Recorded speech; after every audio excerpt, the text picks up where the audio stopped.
I Want to Jump Like Dee Dee, with me, Giles Sibbald, is the music podcast that does music a bit differently. I'm talking to some incredible musicians, DJs and producers about how they use an experimental mindset to fuel their own creativity, pursue new challenges, overcome fears, bounce back from mistakes. There were so many bands trying to differentiate themselves in the years after punk's initial blast, but not that many, to my mind, that could call themselves pioneers and influencers, and certainly not 40 years later. A Certain Ratio are definitely one of those, no question for me. And it's the collective experimental attitude to creativity that for me is really the heart of this. And also, let's not forget that Madonna supported ACR. Madonna, yeah. unbelievable. In September 2020, so just under a year ago, ACR released what felt to me like the record that they were always destined to make, the really fabulous ACR logo. And really sort of what underpins the innovation is the unique, edgy killer grooves from my guest. So enough yap from me. Here is Donald Johnson. Welcome, Donald. Welcome to you. Nice to meet you. Nice to meet you. Thanks so much for coming on. Yep. Let's hope the technology bears up, because every now and again you're going. Is it push a little bit? Oh my God! Don't worry about it. We'll get through it. There's BT for you. Yeah, well, all could be me. Never mind. It could be me. Yeah, it could be NTL. Don't worry about BT. It's one of them. So I remember I was like in one of my earlier episodes. In fact, one of the very early ones. I was talking to Dave Haslam. Yeah. And talking about the sort of both our kind of early days in Manchester. And I grew up in Chorley, and I used to sort of, as a kind of kid, I used to come over to Manchester. It just sort of held this, I don't know, like sort of fascination for me. I used to love going, coming from Chorley and then going to the big city of Manchester. And Dave was then talking about his, when he sort of moved up from Birmingham. And it's just always been a very, for me, sort of vibrant sort of city, just like always sort of stuff going on, very, very kind of creative and sort of innovative city. And obviously that, kind of ACR sort of grew up there. I mean, just to kind of kick things off, what was, how did you sort of find, the importance of Manchester, the environment, to kind of starting the band and getting into this very experimental sort of mindset? I think that just comes part and parcel with what Manchester's really about, because it used to be a cotton city. It used to come through the Industrial Revolution, all that kind of thing. I think if you go back to the 50s and 60s, where it pioneered kind of music and beat music with Liverpool at the same time. So there's always stuff going on about it. And I know we're always singing the praise of Manchester. That happens in Liverpool, Glasgow, Edinburgh, down south. It's happening everywhere. We were just of our time. Yeah. At that particular time, where where the planets kind of just align. And we kind of just came together through different friends and through our sensibility. I think more about the sensibility that we were, all of us are all very eclectic. So there's a lot of things that we listen to. So that's kind of a thing that ended up pulling us together, because I was friends with Toby from Ludus. Yeah.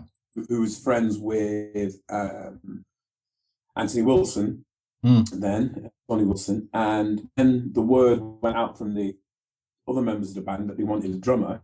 Yeah, that's how that kind of connection kind of made itself kind of happen, and then we just kind of got together, and that eclectic vibe has kind of always been there.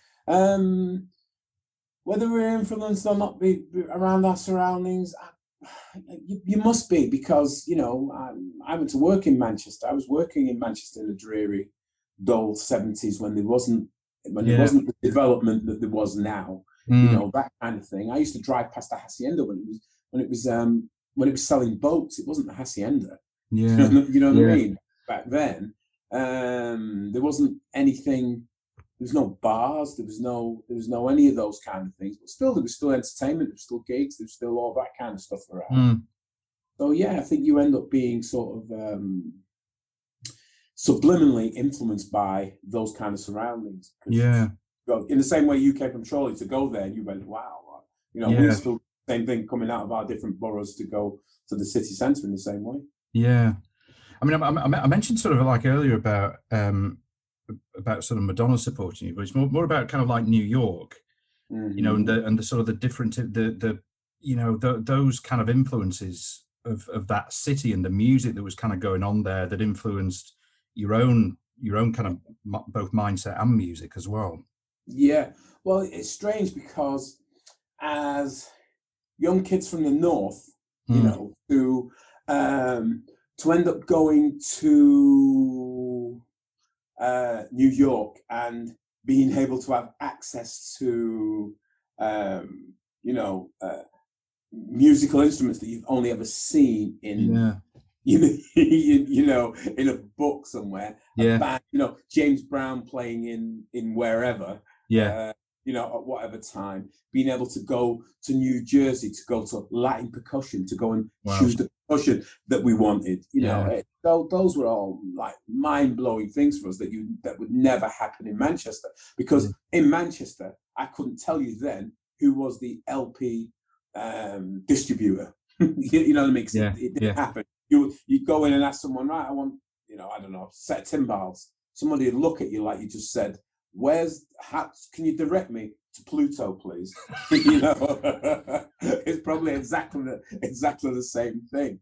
But to be able to have the chance to be able to be in New York and experience all of that live and direct with all your senses was very tingly for us. It was excellent. You know, 80, 81, that kind of time. Yeah. Were there other sort of cities that had that sort of influence on you as well that could? Yeah, you know, Washington, really, definitely Washington, because we used to be into you know, go-go as a scene, the go-go rhythm thing.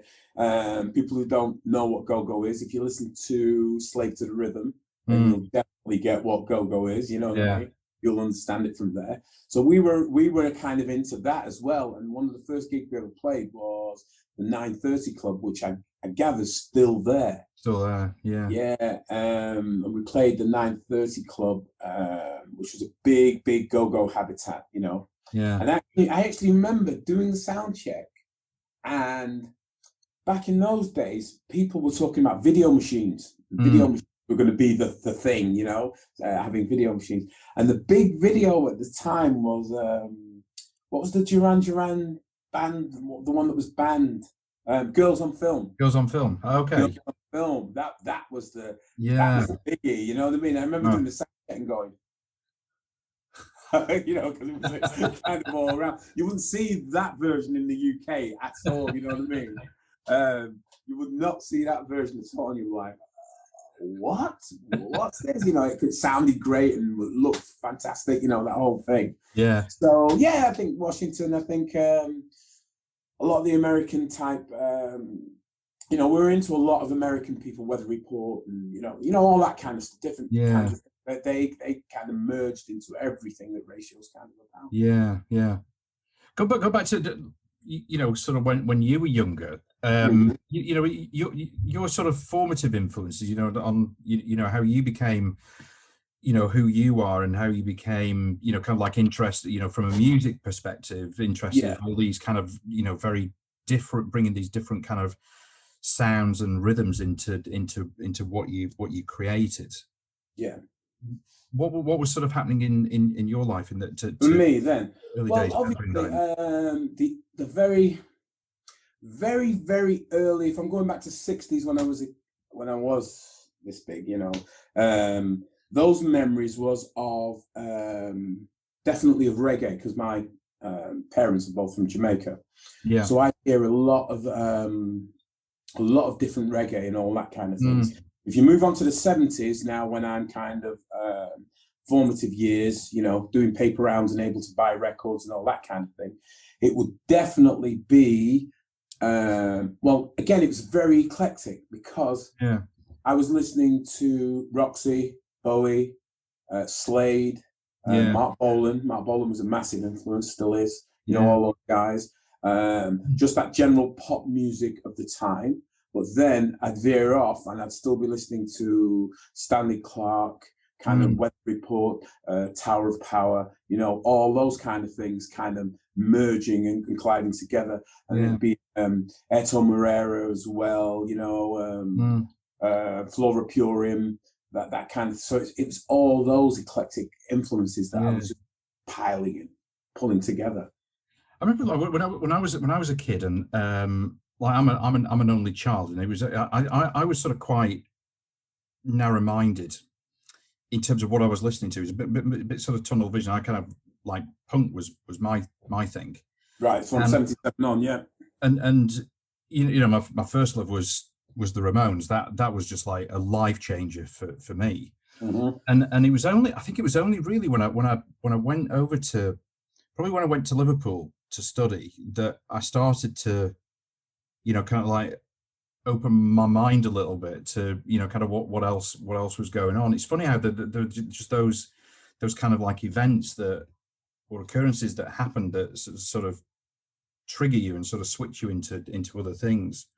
Yeah. I mean, it sounds like you had those sort of things going on anyway from a kind of early age. Well, I had those going on, but my switches were my brothers who were musicians. Okay. I've got two older brothers that I could delve into as far as that's concerned. My one of my elder brothers was into James Brown, and he taught me everything about what James Brown was about. The fact that James Brown had his own studio, you know, he could go and record at any time that he needed to, the way he sort of pulled his band together, how you needed to be tight, how you needed to be on the one, what funk was all about, how you need to be a professional musician all the time, every time, wherever you are, you know. And I'm just like, oh, you know, that kind of, it's going in, you're taking it in, but you don't think you're taking it in. But he took that very, very, very seriously. And also, now remember, I'm talking to you about before I played drums. I didn't know that I wanted to play drums. This elder brother of mine purchased a kit for me,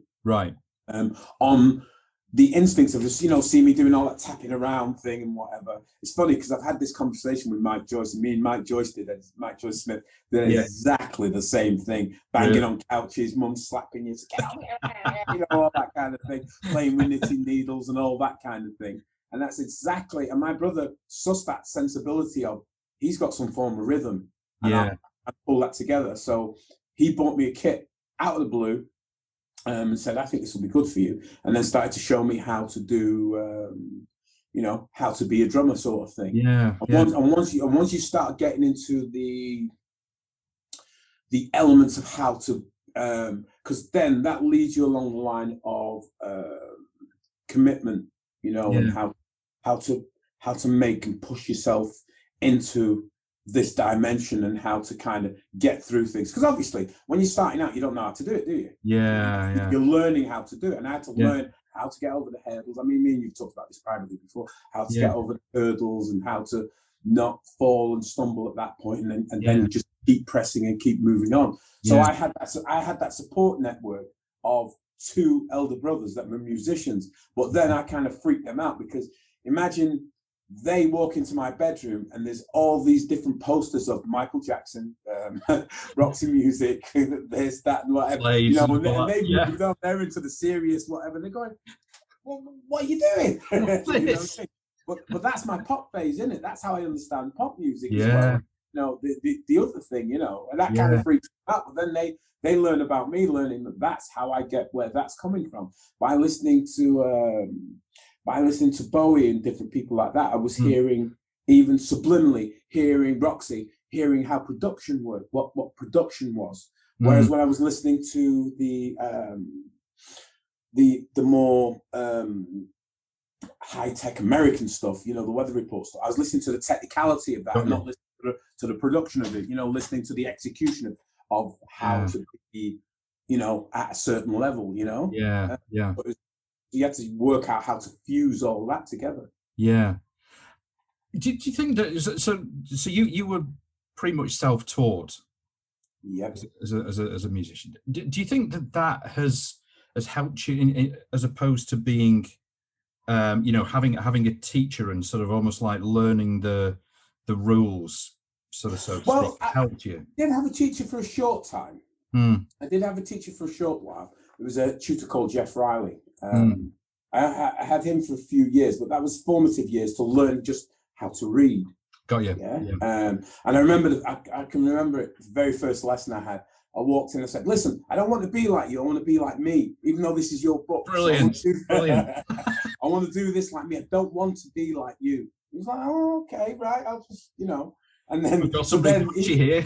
Yeah, but then he got his own back. He said, "Can you play that?" And I looked at it. I said, "No." He said, "Yeah." He said, "You can play that because you play that all the time. That's just a riff, you know, a riff I was kind of doing." He said, "You just can't read it. So now we're going to teach you to read it." So then I learned a lot from him about the brilliant thing about learning from Jeff was that I learned how to read, and I learned about the sensibility of me. I.e., when I'm learning to execute something, I've learned to execute it. I think I told you this before as well, where he says, learn the rule and then break the rule. Yeah. Don't just stick with the rule all the time. Just break the rule. And because that's where you're going to go. That's when you start becoming yourself. Yeah. And that's what was kind of wonderful about all of that. So I did that for a few years. And then after I thought I had kind of what I needed in terms of being able to learn to read, because that was the main thing. It wasn't technique and all that. I knew that was me. I had to do the practicing to get that. Yeah. And you needed someone to tell you what the dots were and how the dots worked and what was a tied crop and what was a minim, and you know all those kind of things. Yeah. Which you couldn't get yourself, you know. And Jeff was brilliant at doing that. So yeah, I'm very much self-taught, very much kind of driven by my own kind of emotion in terms of being able to go, right, I want to get here. How do I get here? And what's the travel package to get me to that stage? You know, what do I have to do? And it's really the same. It's the same thing as anyone doing sport, learning to drive, learning anything. It's the same kind of focus. You've got to put yourself in that moment and go, right, let's go do it. I mean, me and you have talked about, like, you being a musician as well, and that whole thing. And we're saying about not dropping at the first hurdle. Yeah. You know, a lot of people drop at the first hurdle. Oh no, I can't do it. It's complicated. How do you move 4 different things in 3 different times and in two different time signatures? You know, it's like I remember when I was a kid, I started playing. So I'm growing up in the north, and I'm learning the cello, and I'm called Giles, right? Yeah. It's like, Jesus Christ, right now. You know, but it was like my dad sort of got me into it. My dad was musical. He was very classically trained, right? And he kind of got me into it. And I ended up sort of resenting it a little bit because I didn't want to do. To be honest with you, I couldn't sort of reconcile the punk stuff that I loved and the kind of classical stuff that I was playing on cello. As a teenager, I just couldn't do it. Yeah, I totally got that. I totally got what that was all about, because I knew why Tchaikovsky led to Sid Vicious. Yeah. You understand what I mean? I didn't put those together. I didn't put that sort of stuff together. Yeah. Yeah. It's interesting. And I remember also like talking about, you know, kind of like sort of reading music. Like, I'm frozen there. Have I frozen? Am I back? Yep, you're back now. Yeah. It's weird. You're back. Just gives me those extra few seconds to think about what I was going to say. Right, go on. No, but I could read music, and but I remember like my old sort of music teacher, and he called me out to sort of read this music, to turn the pages. He was playing the piano to turn the pages, and he was a bugger of a teacher. And he was pretty violent, you know. I remember like he was sort of pretty violent to the pupils, you know. Sorry, Giles. Have you gone again? Have we gone? Yeah, you're back now. Yeah. It's very Max Headroom. It's very Max Headroom. Go again. Just repeat that little section. Yeah, your teacher. The teacher was he was sort of playing piano, and he told me to come out and turn the pages for him. Right. And I could read music, but I was so petrified of of his attitude, of what he was going to do when I got it wrong, I was just like, I wasn't even reading the music. I was just waiting for him to give that little nod and think, oh, I need to turn the page then. Just do it. You know, it was unbelievable. You know, that I had to do that. Yeah, totally. Yeah. Yeah. And all this started to sort of build up to sort of put me off the whole thing. Well, that's because most people don't teach people about how to make wrong right. Yeah, we talk that wrong is wrong, and we talk about wrong as an end, absolutely, and not as a beginning. Yeah, not as a beginning to learning something, and that's never kind of bothered me. It's like, for instance, now because I play a few instruments. Let's say I'm playing bass or something. Yeah, right? I'll play really raggedy, horrible, making bum notes, all kinds of crap that are just not right, knowing full well that I'm going to get to the end of doing that. But I've got to get through this to learn, not to do that, right? Don't do that there. Yeah. You know, that kind of, hold this there, do a mute there, do this. Which finger I'm actually playing with when I do the thing? That's a held no. Why has he done it like that before? You know, and then going into everything. And I learned how to not do it wrong. You get what I mean? Yeah. And that's a lot like, who is it that invented the light bulb? What was his name? The great American inventor that invented the light bulb. Thomas Edison. Edison, yeah. Thomas Edison. And someone said to him, wow, you finally got there. It took you 1,000 attempts to get there. He said, yeah, but I learned 1,000 ways how not to do it. How not to do it, yeah. Yeah, that's it. He just needed one way of learning the right way, how to do it. And that has always been my thing about just not worrying about what mistakes you make, not worrying whether you fluff on the bass drum and you mess up on the hats or you do whatever, because everybody does that, and not to be scared of it. Yeah, because that's how to that's you learning, and the more mistakes you're learning, the faster you're learning. You know, that kind of attitude towards it. So that's never kind of really bothered me. I've not been one of those guys like, if I drop a stick, it's all a thing. Of course, you want to carry on with the rhythm and do whatever you're going to do, but it's not a thing. You know, do you know what I mean? Drummers drop sticks. I make mistakes. I'm playing the wrong part, the wrong thing, and that's what kind of happens. But I don't freak out about it and go, oh my God, no, there's 3,000 people in a room and I've just made a mistake. Yeah, you know. The cool thing is sometimes when you kind of go with that mistake, you know, I think I was telling you about the time when I was playing completely the wrong song. That's right, yes. Jez just stopped. Jez just watched me for 8 bars or something, and then just stopped it and went to the audience and went, whoa, stop, just 1 minute. Donald, we're not playing that song, we're playing this song. And it goes, you got it. Right. I think we're ready. Right, we play it, and we just have a laugh doing it. It wasn't him putting me down. It was like you'd do it at rehearsals. Yeah. Do you know what I mean? And now I'm endeared to them because it's like, oh, so he makes mistakes as well, does he? You know, that the band makes mistakes, you know. Yeah. I mean, in a way, kind of like, kind of going through that and seeing how your kind of mates react to it and kind of like handle that. It kind of brings you together as well, because it shows that human side to you, doesn't it? That okay, we're human beings. You know, we're not infallible. Not machines. We can remember. You know, a lot of our arrangements can be quite complicated, and we've changed them around in a few things. But we just have fun doing it, and we have fun. We don't have a blame culture in Ratio. It was your fault. There's none of that. Sometimes you'll be going, I don't think it was me, and then everybody's going, it was you. you're pretending to be as innocent as possible, and then the other two are looking at each other going, it was him, wasn't it? No, it was him, I'm sure. It was you. You messed that third bit, and then you go, oh yeah, I should have changed it, you know. But you have a laugh about it, and it's not. The great thing about Ratio when doing that, everybody's trying to make everybody better. They're not trying to apportion blame in any way. And that's one of the great things about why I think we're still here 40 years kind of later. We still like each other, and I think ultimately everything we do is to make the music stronger. Yeah. Regardless of our individual thoughts of who brought it, who started it, who did it, you know, all that kind of stuff. It's all about the music, and then that actually shines through. And it's funny enough, someone tweeted the other day and said, one of the greatest thing ever in lockdown for me is that ACR is still making really vibrant and brilliant music. Keep going, guys. You know, that kind of thing. It's like, oh wow, you know, that's kind of nice. 40 years on, that people still recognizing that. People recognize that. Yeah, you're trying to, you know, we're envelope pushers, and we'll keep pushing envelopes and keep pushing, finding where the size. Well, we're like a little child, you know, the little child will just keep pushing that little bit of boundary to see how far they go.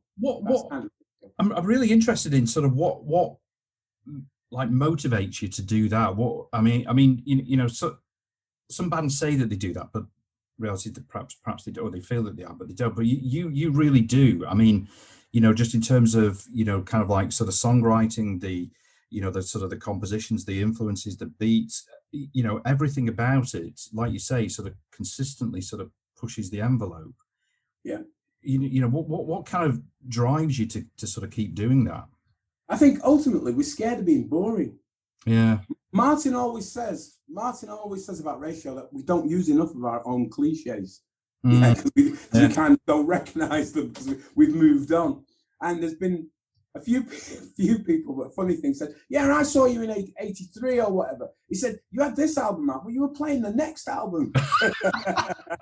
And we went, yeah, that kind of sounds like us, you know, that kind of thing, you know what I mean? We've learned to tone that down a little bit now, you know, like kind of, ooh, hold on, oh, not everybody's at the point of discovery that you are, you know, that kind of thing.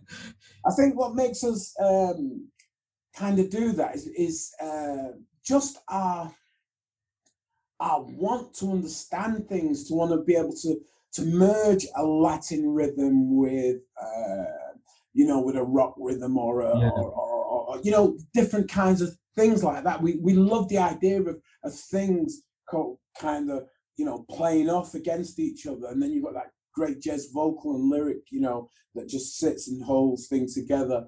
Martin playing, you know, multiple instruments the same as me, with tone and Matt and all that, keyboards and sax and things, and just kind of pulling it all together. I think basically we're afraid of being kind of boring, but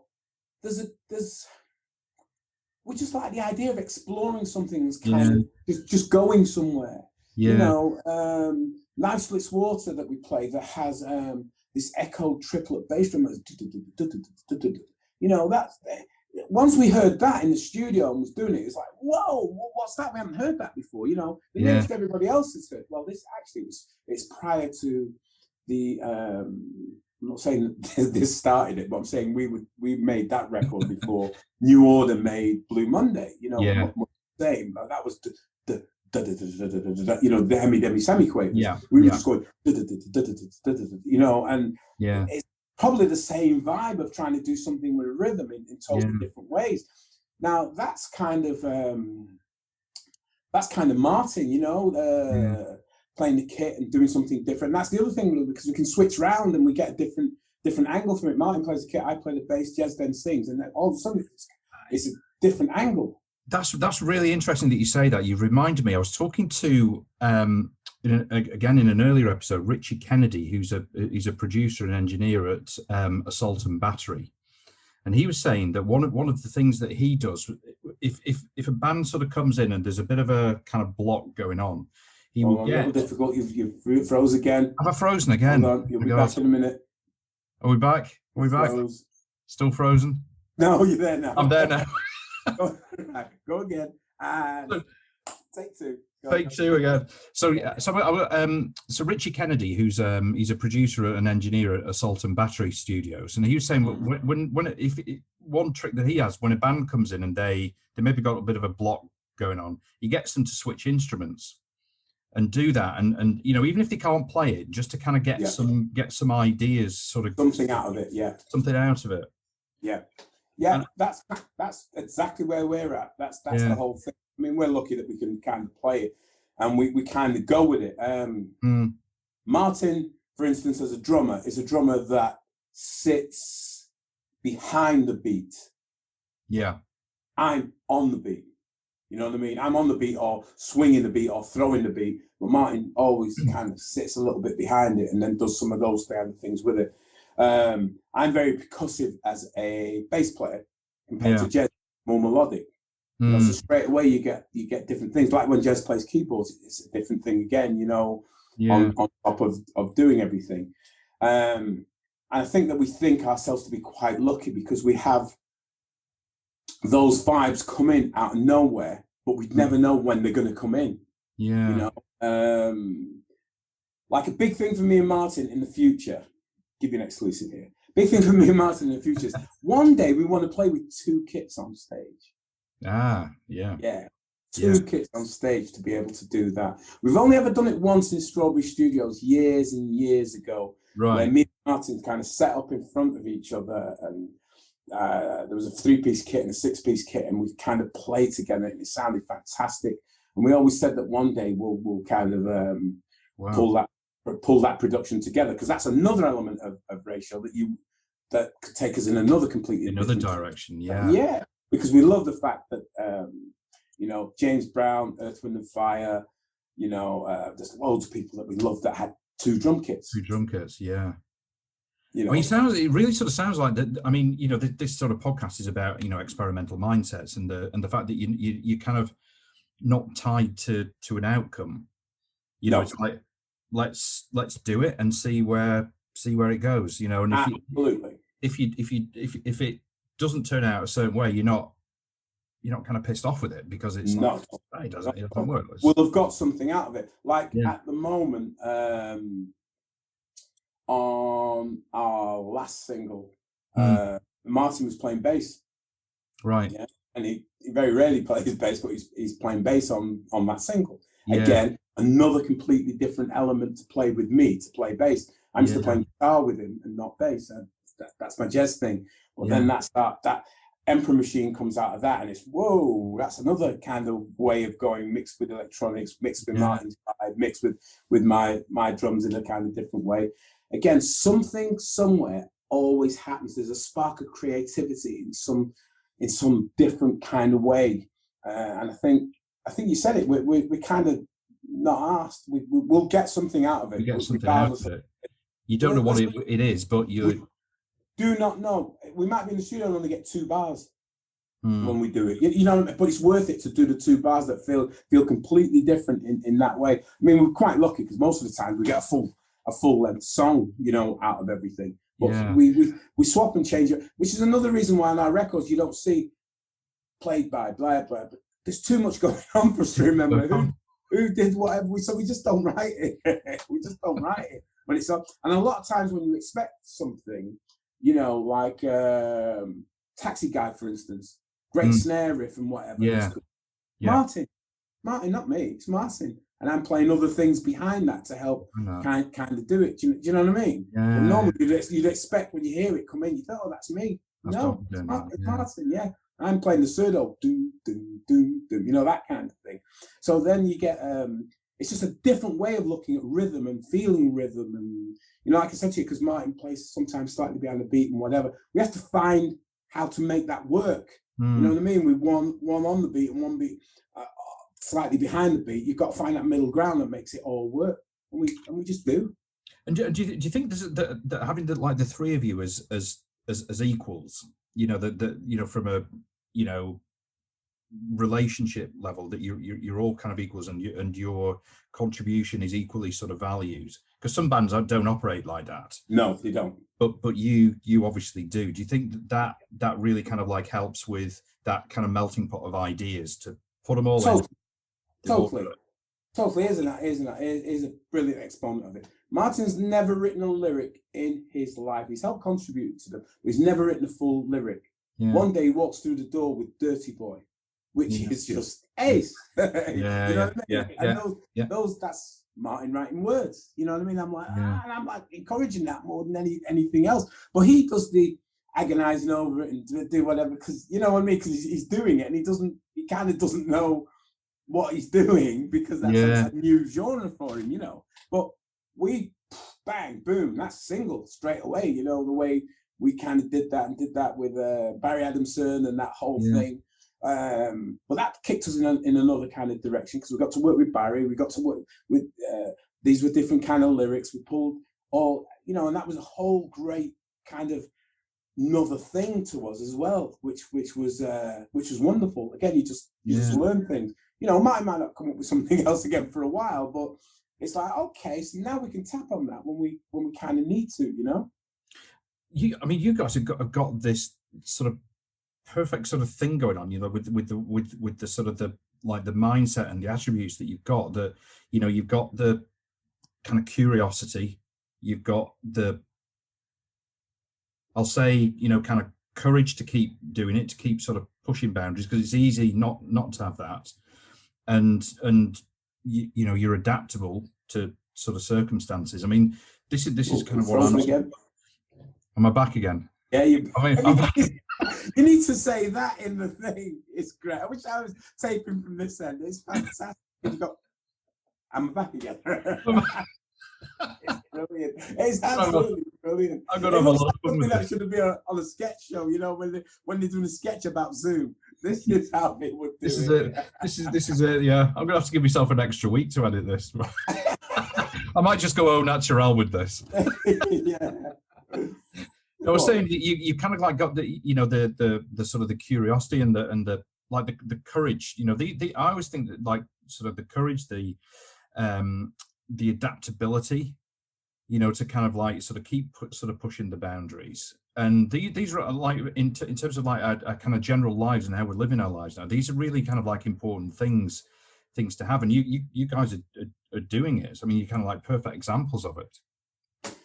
Yeah, I think it's again, it's always about, I think it's always been in our makeup. And the great thing is, because we listen to, it's really hard to be able to explain to everybody and tell you how eclectic it all is and how big eclectic it all is, which is kind of wonderful. You know what I mean? It can be anything from, you know, it can go right back to Hendrix to, you know, a really brand new jazz outfit that's happening, you know, Moses Boyd or something, you know, that kind of. We listen to everything and pick up little bits from everything, and we're kind of not scared to throw each other things or say, have you heard this? Or should we do something like this? Or should we move along the lines of that? And then the weird thing that happens is pretty good. When we don't see each other for a while, we've not talked about music or anything, then we get together and we start talking to each other.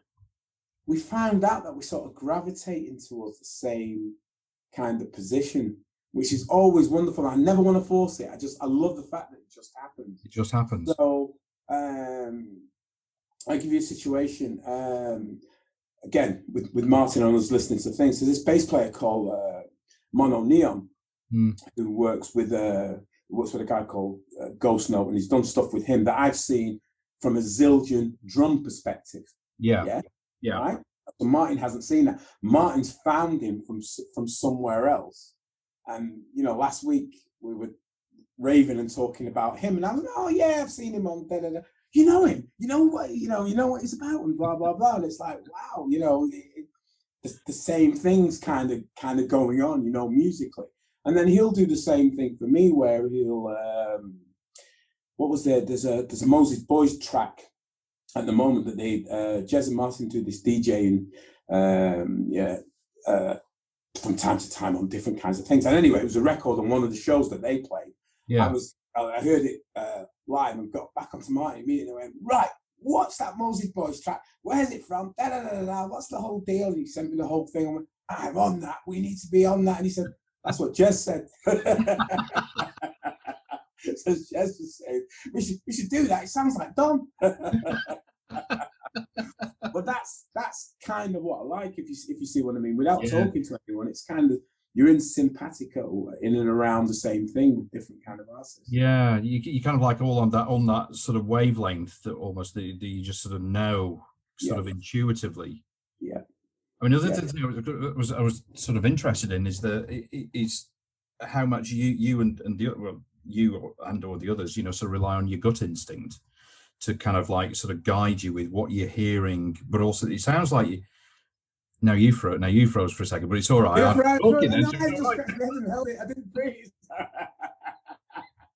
Yeah, I was scratching my head when you were saying it.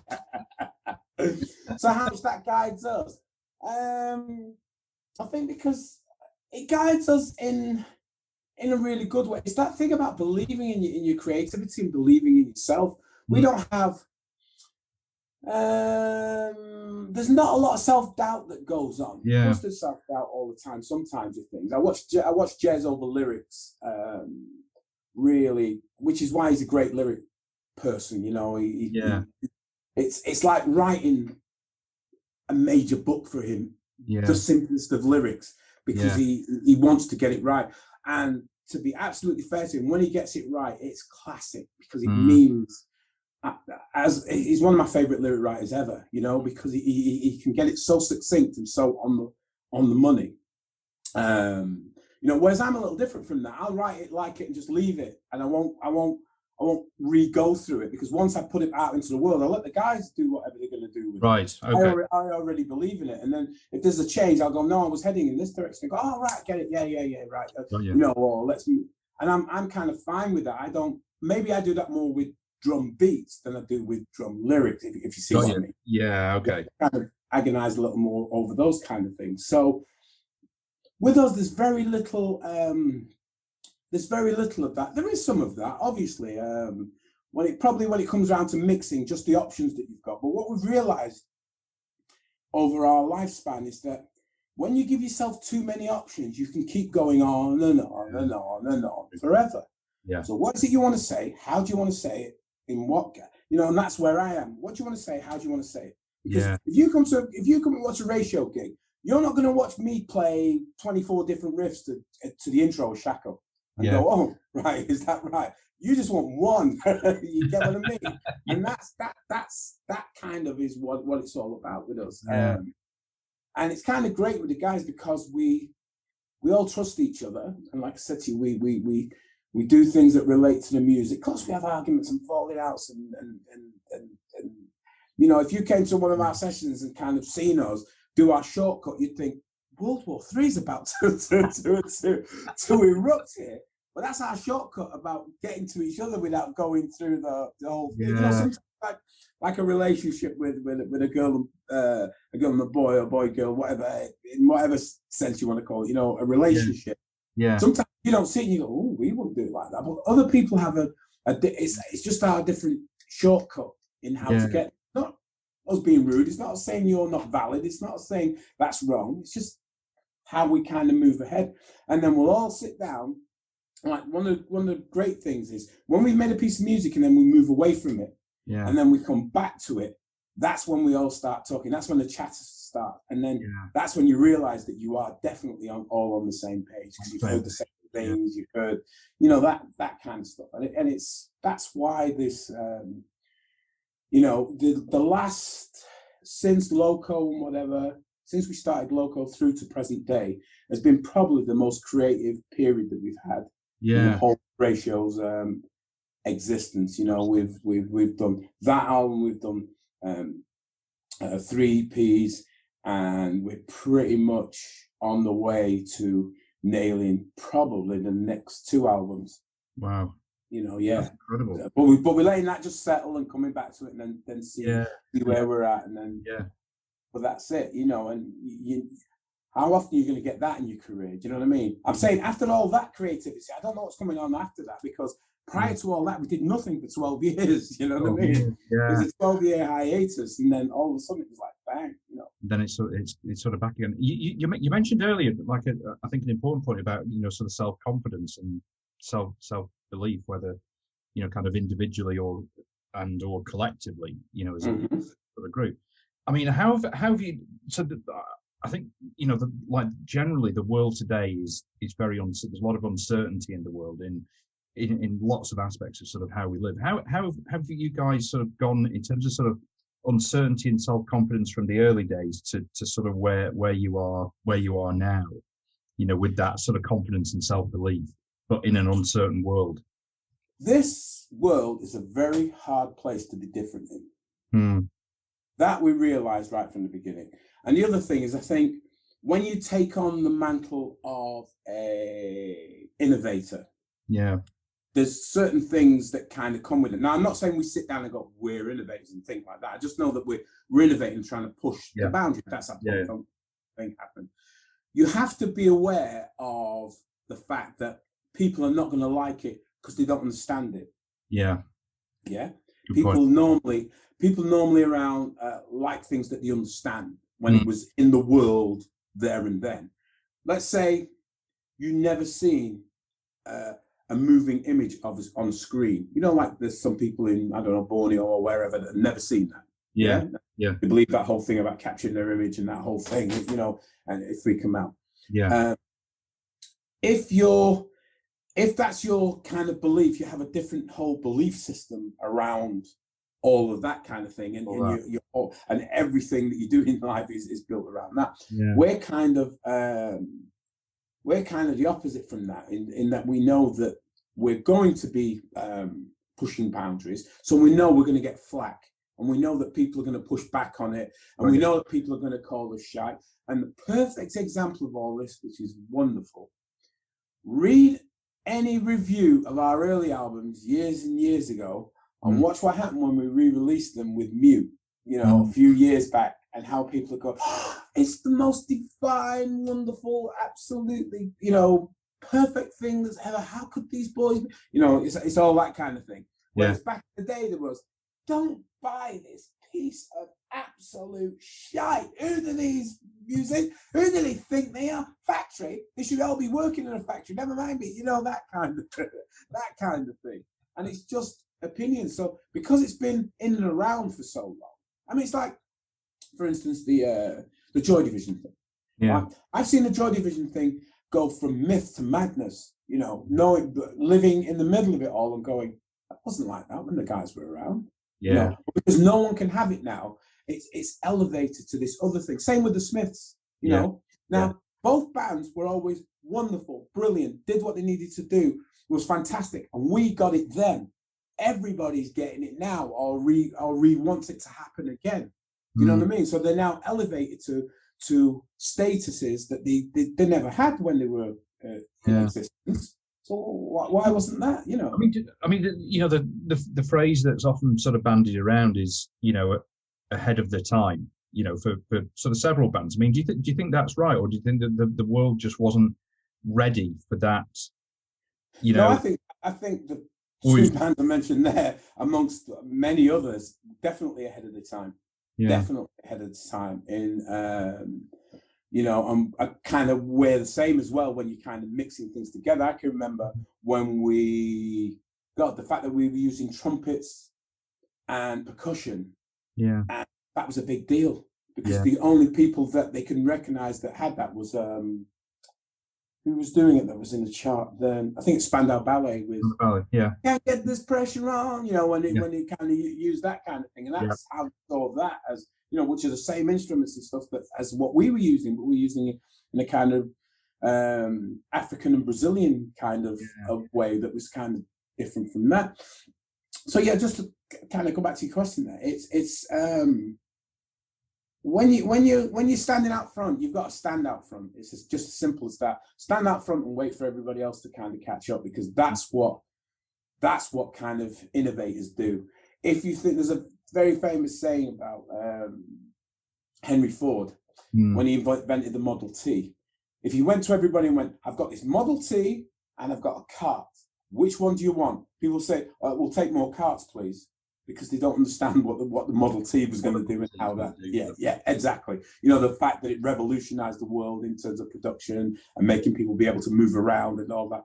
Rightly and wrongly, it had its wrongs and rights with it. But if you gave people a choice of more carts or the Model T, they'd have always chose the Model T, which will have always put you backwards, wouldn't it? You'd never be able to innovate, because people always stay and gravitate with the thing that they want. But with us musically, we were always, people we were listening to were kind of pushing things all the time. You know, if you think about James Brown doing the stuff he did in this kind of mid and late 60s, in and around kind of rock and roll and that kind of thing at the time, which was the big thing in America, you know, around the time of the Beatles and all that kind of stuff, when he was kind of doing that, and the big American bands and whatever. That was mind-blowing in terms of being completely different. Yet he still commanded massive audiences, and people still got what it was kind of all about, because he innovated that. And there's been a million strands of it since then, you know, including us, you know.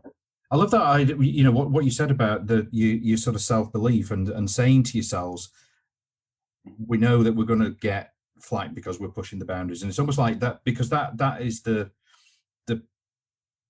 possibly the single most thing that I think that sort of holds people back.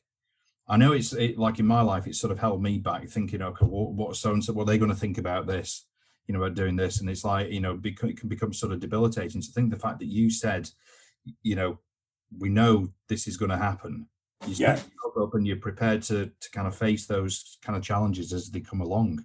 I'll give you, for instance, every single friend and mate of mine, when I told them that I was going to be in a certain ratio and they heard what a certain ratio was about, they all said, no, what you doing? Right? Every single one of them, right? But the one thing they didn't do was they didn't see the thing that I saw, which was how clever those guys were with echoes and all the different things and putting that in the drum space. Yeah. Which was again, even they didn't realize they were doing it, but because that was their only norm. It's like if you got one string, you play one string wonderfully, don't you? Someone gives you two more and you go, oh, well, hello, you know. So for me, when I seen the guys doing that, I thought that was absolute genius. Still think it's genius, you know, 78, 79. And for me, all I ever thought was, all I have to do is just do that, insert myself around there, and then we've got a thing going on. I don't need to come in and change it all. You know what I mean? I just need to be able to adapt. Yeah. To another part of, you know, my sensibility, adapting to make things kind of work. And it worked brilliantly. But if I was to sit down and listen to all my friends, we wouldn't be having this conversation. You won't be having it. Because every single one of them said, that's not good. That's not good. You're better than that. Da, da, da, da, da, da. You know, all those kind of things. And I just ignored all of that and just followed my own. These guys are good because they're doing this. And even I didn't think of this, and I want to be a part of what that is. But also as well, you know, those other sort of people have probably got different kind of goals, ambitions to you, you know, different interests, you know, that, you know, mates, but, you know, in terms of, you know, what direction you want in your life, they may be completely different. So you have to listen to your own, I think, like kind of like your own gut to, you know, to allow you to kind of move forward and have the confidence and self-belief to sort of do this. I think that's about the person you are. I think that comes with that's just not me going, hey, I'm super whatever. You know, it doesn't come that stems back to the early 60s, growing up in Longsight in a multicultural society with Greeks, Eastern Europeans, with Jewish people, with Asian, with, you know, all that, and we all get on. And everybody learns to get on. And then I moved to Withenshaw, where there isn't that, and it's predominantly people that don't look like me, and I then get you know, the opposite of all of that kind of thing, and then having to kind of deal with that and push through it. You know, you do all that, and it brings you to this. You know what I mean? And you just got to that belief in the belief that it's a saying that I've been kind of saying quite a while now. If you're on the right side of right, you're good. You don't need to be on the wrong side of right. You understand what I mean? Just always be on the right side of right. And that's all I'm trying to do, be on the right side of right. Whether it's an idea, whether it's a concept, whether it's, you know, something I'm trying, and it might be my idea of the right side of right. Which I'm so lucky with Ratio in that you click in a manner where all of you are all the same, but we're not talking about it all the time. You hear it. The great thing back in the days was you used to hear it in our mixtapes.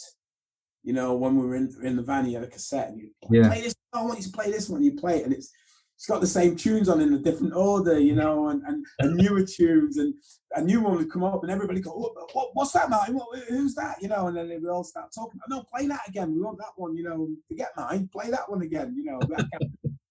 And it's great because that just stirs you all the time towards a great place of creativity, but not different just to be different. It's just finding something that is different. And you're, I mean, you're you know, am I back?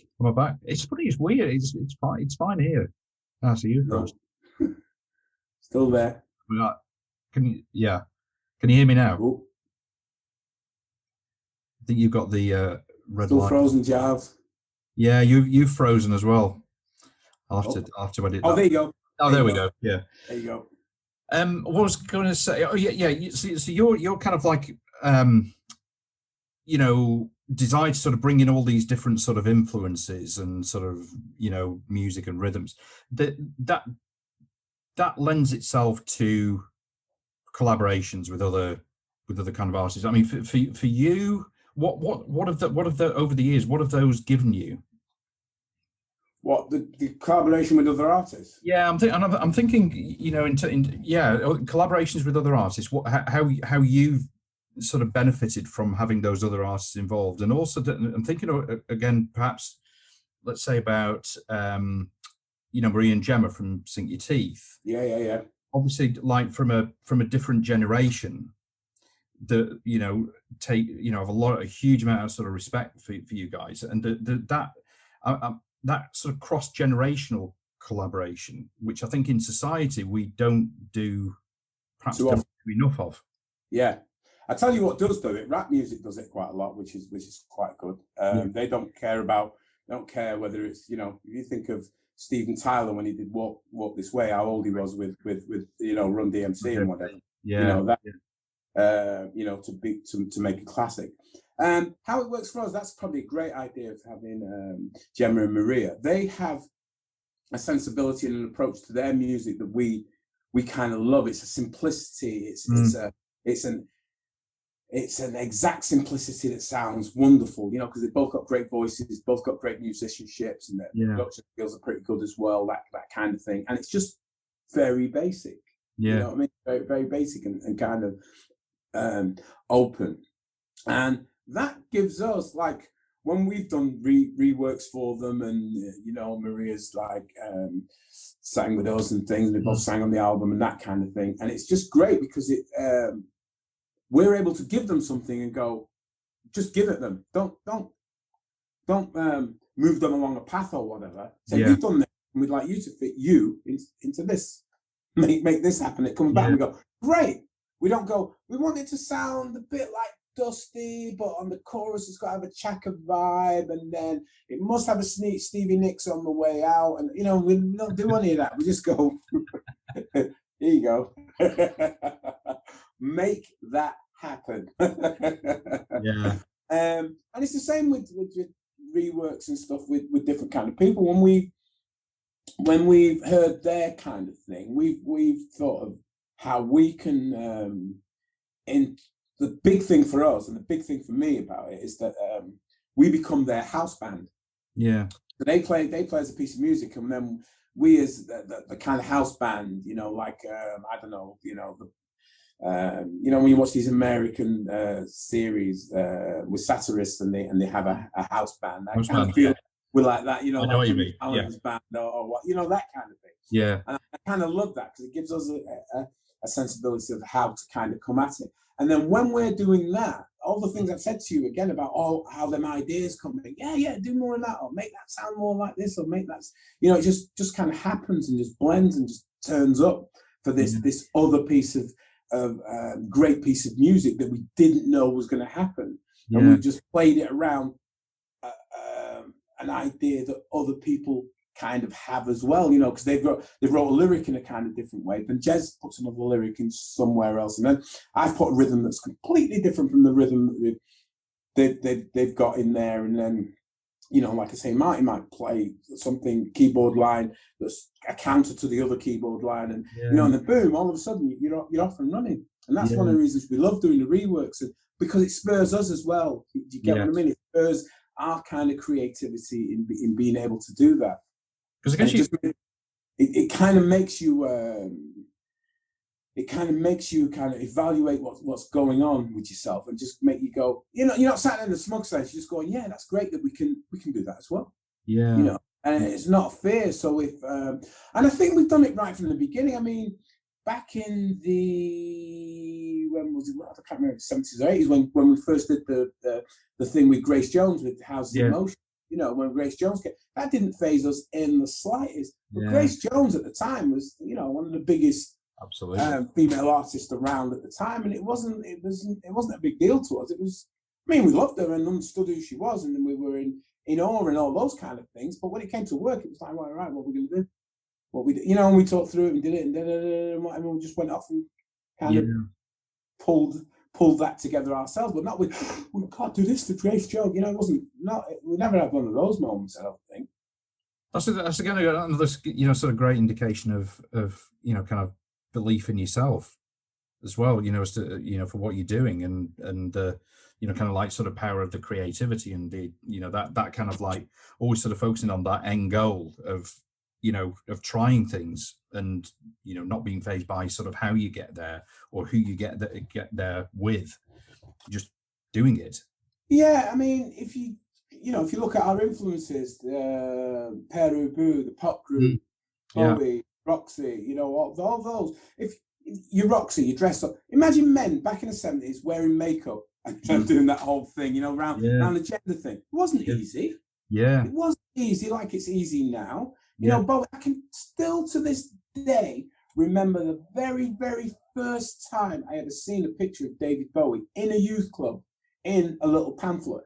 And I couldn't work out whether it was a boy or a girl. I had no concept, but I knew it looked great. You know what I mean? I knew it looked great, and I wanted to find out more about what was going on at that time. You know, and it's kind of if you do have that self-belief in you, and you've got to, but just I think it's more it's the drive, because when you have that drive, you know, people do, Picasso, all those weird paintings with weird faces that are all different. We don't get it. What's it now? They're all worth millions now, aren't they? The man's not around and doing whatever he's doing. When he was doing them, people wasn't revering them in any kind of way. It was an odd painting. You know, Salvador Dali with those. After they're gone, there's reverence with it. When they was around, people were going, you know, who was he talking about? The great New York artist, Keith Haring. Keith Haring, you know, when Keith Haring was around and stuff, people, you know, he's 10 million times more revered now than he was at the time of being there. You know, but you just keep doing it. But look at it, all those things I just mentioned to you, they're all standout things in terms of art that still have resonance here and now at this particular time. Did you watch that documentary on Keith? It was yes. On iPad. That was fantastic. Yeah. Oh, absolutely brilliant. Yeah. Phenomenal. And again, it's you know, it's I don't want it to come off like it's big-headed. It's not. It's just you already know. Do you get what I mean? You already know. And if you know, you're just trying to transmit that know to kind of others. You know, it's exactly the same as Barney, Steve, and Lucky, and all those guys. They knew. You know what I mean? They knew. I mean, they're not together now doing whatever they do, but when they were doing From Warsaw to all that with Rob and all that kind of thing, they knew they had something that was different. You know, Hooky didn't realize at the time that he was playing melodies and doing the thing that he was going to do, that it was going to be as revered as it is now in terms of what happens with a new or the Joy Division song. You know, that kind of thing. It's just you don't know, but you knew he did something. And when you listen to Hooky says, "Well, I only played like that because you couldn't hear the bass when I was playing because my equipment was so shy, so I just played higher up." Do you know what I mean? I just played higher up out of necessity. You know, that kind of thing, you know. And yet, look at us years and years later, listening to those tunes with complete sort of, you know, just reference to how brilliant they are, and those guys knew, you know, in the same way that, you know, even with us with Flight and, you know, all that kind of thing, we just knew. To this day, I can't tell you what genre Flight is, because none of us know. We just did it. Yeah. People still ask us today, where did that come from? I don't know. It just happened. It just collided and it became a thing, and then we just ran with it from there. I'm really glad you mentioned about genres, actually, about, you know, because I mean clearly sort of ACR. I mean, it's impossible to, you know, sort of put you into a genre. Quite rightly so as well. And I've been saying this. I really think that sort of genres sort of serve a certain purpose, but I think they're so limiting. you know, like they help you because they don't actually help you in record stores because you go to where you think it might be and it's not. Yeah, it's and not, they're not there. Yeah, not yeah, there, it is it? pisses me off that. Yeah, You know, it's ridiculous. It's not. Yeah. It Are we should in be the here. punk? Are we in the funk? Are we in the indie? Right, as far as we're concerned. Yeah, Yeah. yeah. But it kind of like, it almost like, to my mind, it sort of serves our kind of like human desire to put things into boxes, and you put it in a box and seal it up, and that's okay. That's done. That's an equation sort of solved in my mind. But and you've been doing it for years, but I think increasingly there are more and more bands now that you can't put them into genres because they're able to kind of create music at home, you know, bring in these different influences, the different experience, you know, life experiences that they've had, which are different to mine, different to yours, different to the next person's, you know, and it's almost, it's impossible to sort of put it out. So I think it's, you know, we have this behavioral thing where I think we like to do it, but it doesn't. Why we do it is because it's the very simple human thing to do to be able to recognize something else. This is my opinion of it, right? Well, then go back, listen to Japan. What genre is Japan, right? You can't tell. Mick Karn's playing a fretless bass. Yeah. Nobody does that. David Sylvian's singing and sounding Bowie-ish, but fairy-ish, but still his own thing. Because of where he's influenced. Nobody could do that. Susie and the Banshees. Yeah.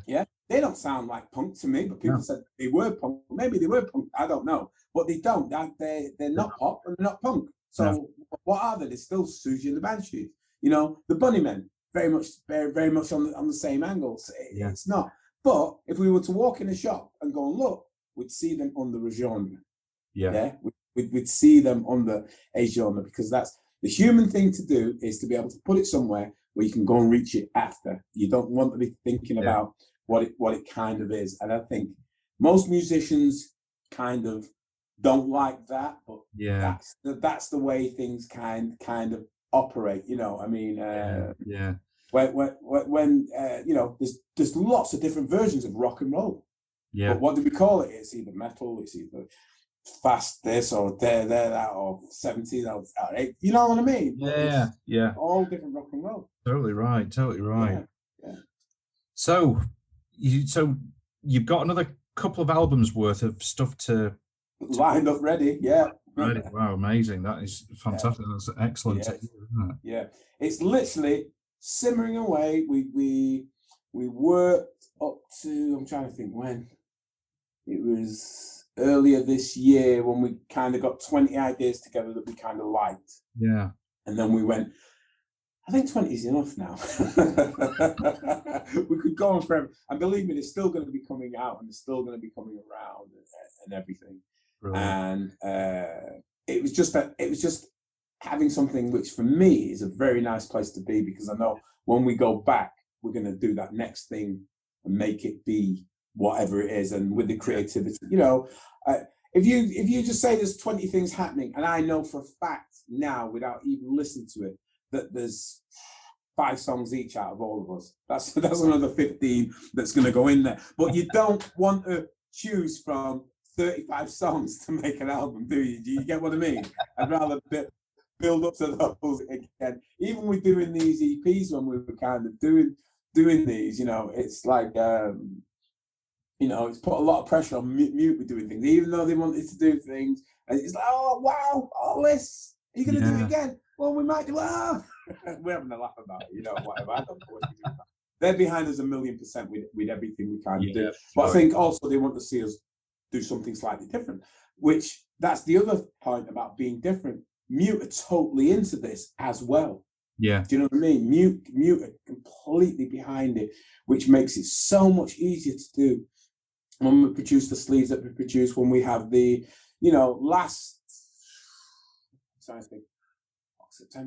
November, December, we had the schedules for all the things that you've seen that are coming out this year. You know what I mean? And then when we've done the end of when we finished in November, we'll be coming back, and the British tour, that is. When we did the British tour and finished in November, we'll probably early 23, will we start looking at the next preparation for what's going to happen kind of next, you know? And are these singles? Are these part of the album? Are we going to do it? You know, we've got the choice Yeah, the Is that choice. EP? Is that single? Is that, you know? It's great to be able to have it, you know. Absolutely. And it's brilliant. And then if you think then from that point, this year, which is, I'm getting what we're in, 22? 20, yeah. No. Yeah, 21? Yeah, we're 21 now. 20. Oh, you got me doubting myself now. That whole period before we start doing stuff, even when I'm lost, there's still stuff that we're writing and pulling together in little bits and bobs that you can still put into all that. But that other stuff that you've got that's just bang, it's just kind of there, you know. So again, we've used a strength which was just keep working. It's the pandemic. No, you can't do gigs. You can't do whatever. Right, we're still getting on. We're still in our bubble. We stayed in our bubble from the January that we came back from Japan. Yeah. And then the March when it all went off in the UK. We were still in our bubble, and we just thought, right, just keep doing the thing that we do. Yeah. Not knowing again what the album was, because we lost the niece, you know, in the meantime, and all that kind of stuff, which we obviously got no idea that was going to kind of happen. Yeah. So we just kept going, because we knew that we're pulling something together. We didn't even know the order. We didn't know what songs were what. You know, it's all from wherever. So what was that? That was our session of 12 songs that are mixed up in all kinds of different ways, you know, and that's pulled together. And then the idea for this, I remember hearing the Denise stuff we do, and I was holding it like this, you know, close to my heart sort of thing. And then and Martin, it's really weird because Martin, who's younger than me, had the kind of had to have the big boy talk with me, you know, about, right, look, Don, you're gonna have to let this go. It's kind of, you know what I mean? Where we're gonna have to let this go. We're gonna have to be able to move on. We're gonna have to, get to these next levels thing. We can do it. We can celebrate it. We can do whatever. But we've got to keep doing. And that's why we've got that's why we produced the first EPA and celebrated Denise and moved on to creativity, you know, and that kind of thing. Because it would have been just, you know, that whole sort of keep it. Because you just do it. And again, it's all the things we're talking about. It's human, isn't it? I don't want to let that go. I don't want anybody to really hear that. We need to really hold on to this, and it's our thing. And because we know Dee and we love Dee and we want it. No, that's, you recorded it and Dee wants it to be out like you want it to be out. So we've got to find a way of being able to do that. And one of the great things was we decided not to overmix it, not to overplay it, not to do anything, and really show Dee's character as part of being that, which I think we got just right. Yeah. You know, sort of so also you do it and then you can move on. Doesn't mean you've forgotten it. It just means that you can keep celebrating it as it was, but you're moving on. So it's like you kind of like sort of you're documenting that, and you know, with the respect that it deserves. Yep. Okay, that's your record of it, and now we move. But the brilliant thing about moving on is what we've documented there. You'll still see flavors of Dee in all of that, you know. And that's the brilliant thing. That's the beauty of it, isn't it? For sure. Yeah. That's the next great thing, you know. I'm sure. I mean, I do it all the time. Every time I'm singing something or pulling something together, you know, because Dee was so close to being, you know, perfect in every kind of way with doing things. I always hear her voice, hear what she would say, hear how she would say, you know that kind of thing. Yeah. So it's always there. It's never not there. And it's weird because as the guys, we don't talk about it because it's weird because we're still processing all of this. It's still we're not doing it like guys going, you know, whatever. We just still are. It's still so raw. It's still so. We're coming up to an anniversary like quite soon, which is going to be that first year, you know, and it's still very raw to us. It's still very just. It's unbelievable, almost like, you know, that kind of. You can't believe it. You think it's going to be over, and it's not. It just keeps going on. So. It's that part in life that no one teaches you. No one teaches you in life how to deal with death. Yeah. Nothing. You can go everywhere and learn about everything else. I as a man, learned how women have children without having that universe at all. You know what I mean? Yeah. No one teaches you how to deal with death, because we all have to deal with it in our own kind of way. And we're still processing all of that. We still, our brilliant thing is we still talk about her like she's still here, she's still around, she's still an influence, she's still, part of what's going on. There's times when we've been in the studio, but what would they do there? What was, that kind of thing. Or you're leaving a space almost for this as well, or for something to kind of happen. So it's, I'm going to have to live with it. We're all going to have to live with it. We're all going to have to process it and do it. But the brilliant thing is, the things you hear in the future, you'll still hear an influence of Mr. Denise Johnson in that thread. I don't think you can have a better legacy than that, and sort of seeing her still sort of carry on, with the influence in the future stuff. Yeah, it's just so it's one of those talents as well. It was so kind of amazing to be next to. Yeah, you be in a room with her and she sings something, even just when she's working something out. Yeah, and she'll sing a melody that you'll go, I would kill people to learn how to just do that. And it's a throwaway. It's not even going to be used, in that kind of thing. It's just understanding how immense and beautiful that kind of talent was, but being talented as well without trying to push it on you, and just that fit was kind of beautiful. And we used to always mock and going, that we're going to be your support band, don't you? When you get big, we're your support band. Just make sure that you call on. You need support, and that was one of our little lines that we had all the time. We're supporting you when you start doing your first gigs, right? Don't forget about it. Yeah, you're gonna be massive. We'll be there. We'll be on the undercard. That kind of thing. Oh, that's amazing.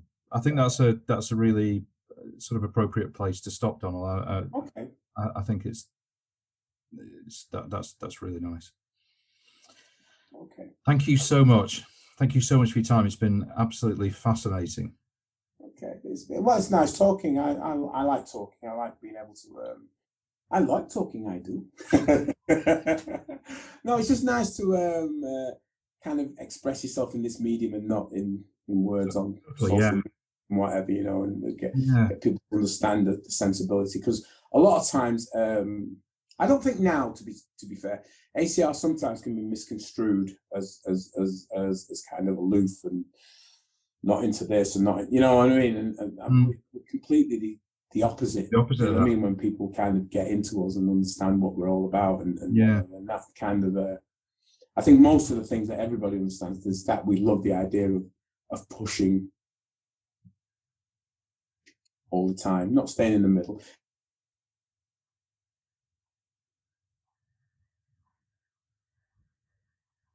I think you've disappeared.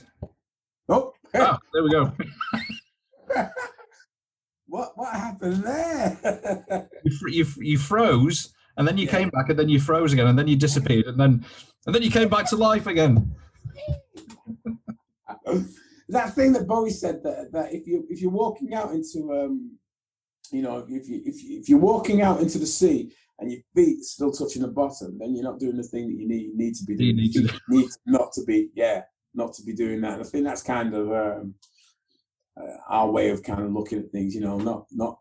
Not being safe in the sense that we understand each other and know what's going on, but just trying something. If it fails, so what? You tried. Move on.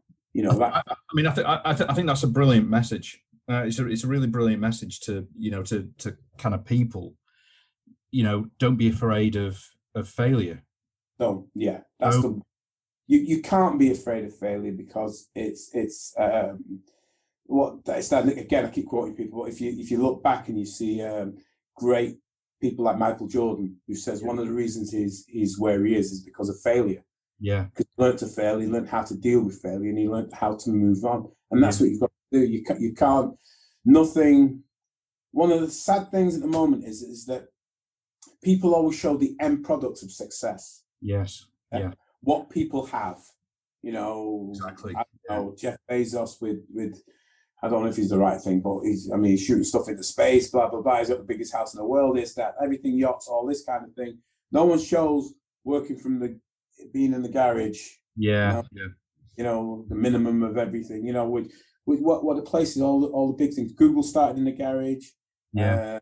Apple started in the garage. Yeah. All these things started in those small places. You can be good, bad, or indifferent. But the point being is they had a genesis of being somewhere. You know what I mean? Starting off very small, they wasn't always there. And a lot of the times we're taught with the social media things where people see the end product of hard work. Yes. It should be the other way around. You should always be seeing what the hard work takes you to get. And then if you choose, you can have those things if you want. Jeff Bezos is a super gazillionaire, so he wants to shoot himself into space. It's his money. Off you go. I know he can do other things with it, and maybe we think he should do other things with it. But it's his money. If he wants to burn it going into space, that's that I am. You know what I mean? I know I do things different. I'd be buying guitars and drum kits, but people would be thinking that'd be wrong, wouldn't it? But if I buy them and give them to other people, then that'd be right. You'd be going back into that shop in Manchester in the sort of the early 70s, in the sort of mid 70s, asking for that sort of timbali. Yes. Like, I want one now, and I will have it. What? What? A tin what? No, we don't do those. We don't sell. We only sell these. Yeah, but that goes up to 11. It'd be that kind of thing. It's just don't be afraid of failure. It's not that thing to kind of to scoff at. I trained as a coach for years and years as a multi-sports coach, and it's one of the main sort of life skills I used to try and give all the people that I coached with was not to be afraid of failure. Yeah. If you're playing sports, someone's going to score against you. Is that failure? No, they've just scored against you. So now you have to learn how to not to make them score so much against you. Absolutely. You're playing an invasion game. You work out, invasion game, football, basketball, hockey, all those things, all invasion games. You're playing those games and you work out how to stop the invader invading. You set a course of action to limit that. They're going to score, but you want to limit the amount that they score. But it's not failure. I think I said to you as well, I'm one of the weird guys where if someone kicks a ball at a goal and the goalie saves it, that isn't a missed penalty for me. That's a saved penalty. That's a save, isn't it? Yeah, it's not a missed penalty. The keeper saved it. He gambled and saved it. The guy didn't miss the whole entity, did it? He was on target. So it's just different ideas of got to give the keeper sort of some credit there, exactly, because he gets what's right. And one of the things that spurred me on in life with all kinds of things, I don't know where I got this from, but someone once said to me about hearing the word no and using it as just a deferred yes. Yeah, you with me? Yeah, and I always thought that was wonderful. He says, whenever I hear no, I just think of it as a deferred yes. It's going to come at some point. You know what I mean? But matter of time. That's a great way of kind of looking. That's brilliant. That actually, that's a good way to think of it. Yeah, absolutely. And if you view everything through, and that's kind of my perspective, going, okay, yeah, that's a great way of looking at it. It's just a deferred yes. Deferred yes. And I think I said that as well to you when people seeing the albums now and talking about them now compared to 20 odd years ago, 30 odd years, that kind of thing. They kind of caught up. Caught up with it. So it's don't be afraid of failure. Just fail, and keep failing, because that's how you learn. That's how you learn. Absolutely. Brilliant, Donald. Thanks so much. Absolutely fascinating. Really invaluable. Amazing. Thank you, sir. You're more than welcome. Take care. Hopefully one day we'll do it again. Yeah, we'll do it again for sure. All right, mate. Bye. All right. Take care of yourself. Cheers. Bye-bye. Thanks for listening to the show, and I really hope that you enjoyed it and that you'll tune in for the next episode. In the meantime, it would be really awesome if you could rate and review the show, and also share it with any friends who you think might enjoy it.